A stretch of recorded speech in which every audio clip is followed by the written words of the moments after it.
Welcome back to Miss Universe, live from Atlanta, Georgia, USA. Right now, there are 20 amazing contestants with me on this stage. They're here from all around the world, and they share the same dream of becoming Miss Universe 2019. 10 of them are about to move one step closer to achieving that dream right before your very eyes. This is the moment. Let's meet our top 10. Starting with our first finalist, USA. I think one of the things that makes me most unique is my versatility. You know, I've been a civil litigation attorney. I'm also a fashion blogger. I'm an extra TV correspondent as well. I'm an impact ambassador for Dress for Success. That versatility is important to the job of Miss Universe. Hey, how are you guys? If I won the title of Miss Universe, my platform would expand incredibly. I would continue advocating for criminal justice reform. There are other countries that struggle just as much as the U.S. does. So I'd love to be the proponent of change for other people in other countries as Miss Universe. USA. Earning the next spot in our top 10 tonight, Colombia. Before I was named Miss Colombia, I worked as a lawyer. What got me into law was the decision to work for my country. That as a lawyer, as Miss Colombia, as a human being, as a woman, I have a passion towards my country, towards seeing it flourish, towards seeing it prosper. Right now in Colombia, we're getting together to claim for our rights. People are taking the streets, people are striking, people are asking for better opportunities in life, for better education, for less corruption, for equality. So if I was to be Miss Universe, I would go back home and I would try to unite my people. Colombia. Also moving on to the next round, Puerto Rico.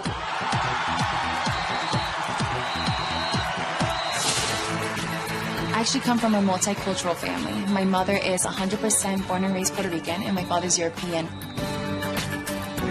When I moved to New York at 19 years old, I went there alone. I was in a big city. I didn't know anyone, but I was raised to love and respect diversity.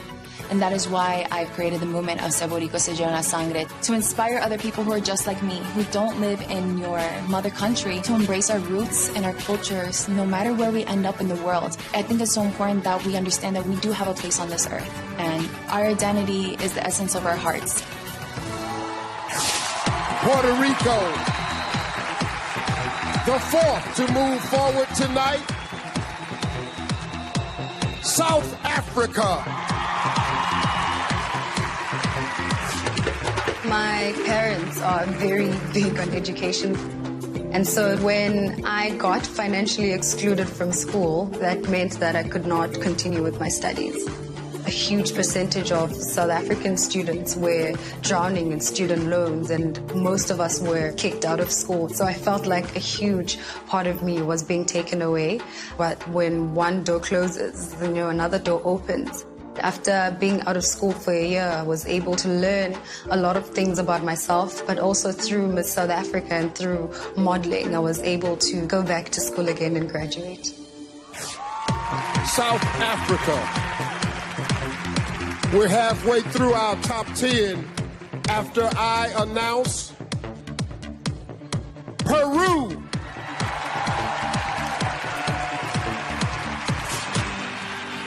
Lo que más me apasiona es encontrar ese potencial que tengo en mí para poder ayudar a otros, porque no hay nada más bonito que ayudar y estar en servicio. Es muy importante ayudar a los niños porque la educación es la base del éxito. Y los niños no solo son el futuro, sino son el presente. Por eso yo siempre he creído de que si apoyamos a los niños, podremos construir una sociedad mejor, porque depende de ellos de que el mundo sea mejor. Y yo creo que cuando aportamos algo bueno para los demás, podemos hacer una gran diferencia. Peru, also one step closer to the crown. Iceland.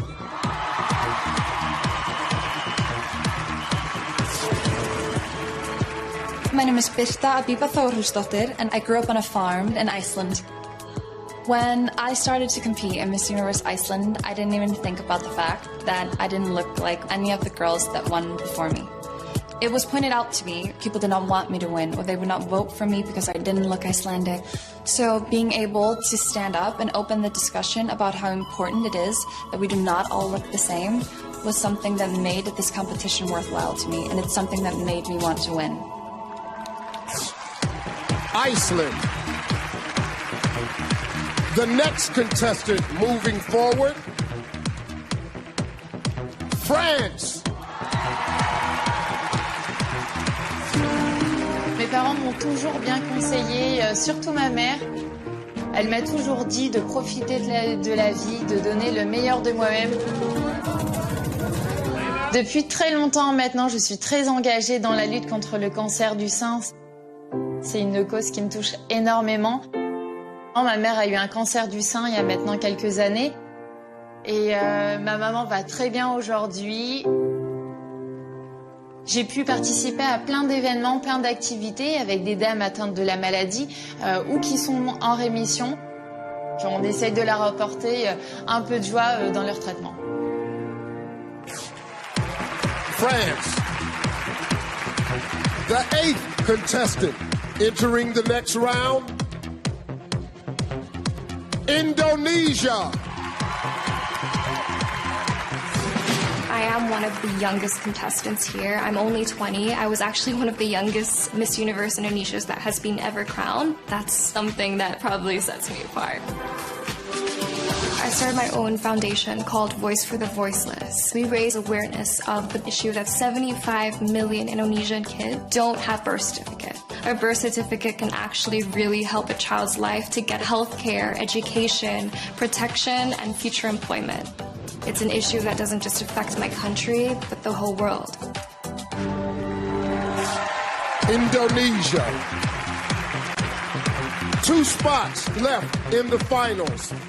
1 goes to Thailand.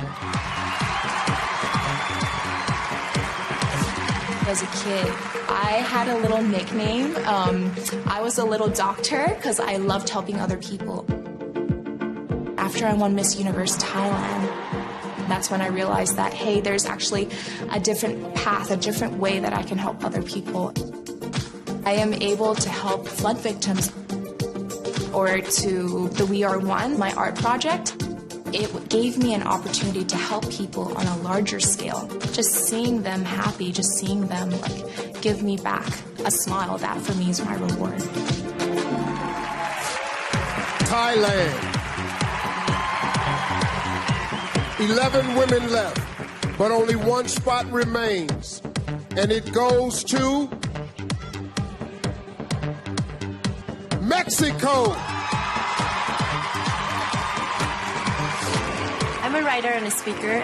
I wrote 2 books about how to use science into empowering people around the world.